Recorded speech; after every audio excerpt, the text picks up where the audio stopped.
আমি যদি বেঁচে না ফিরি তবে কষ্ট না পেয়ে গর্বিত হয়েও। নিহত ছেলের জন্য মায়ের এমন হাজারি আর ছেলের হাতে লেখা শেষ চিঠির বার্তা যেন তীরের মতো বিচ্ছে মায়ের বুকে। বাবা হারানোর অনুভূতির আগে বাবা ফিরে আসার আকুতি প্রিয়র ছোট্ট মেয়ের।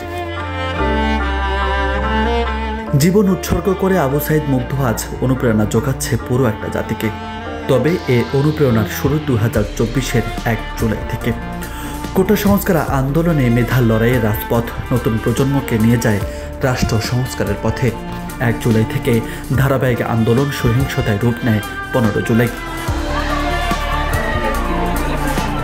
কোটানা মেধা স্লোগান যখন উজ্জীবিত করছিল শিক্ষার্থীদের, তখন আন্দোলনকারীদের উপর ঢাকা বিশ্ববিদ্যালয়ে হামলা করে ছাত্রলীগের নেতাকর্মীরা।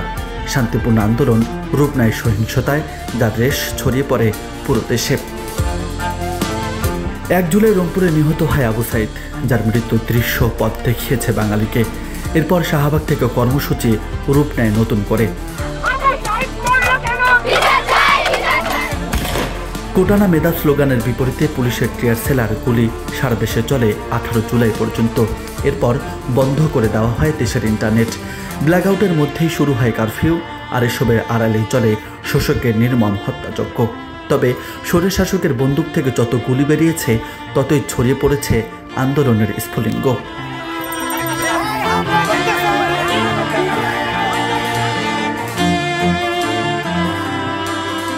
দফায় দফায় কারফিউ ভেঙে এক হয়েছে ছাত্র, শিক্ষক, শ্রমিক, কৃষক, পেশাজীবী দলমত নির্বিশেষে।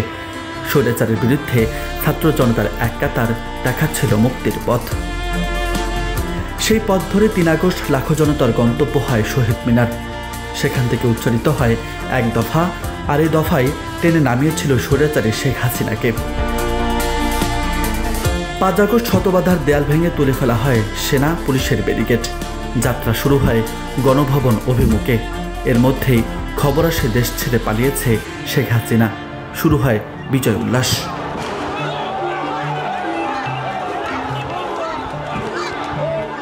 দর্শক দেখছেন যে উল্লাসে মেতে উঠেছে এই মুহূর্তে।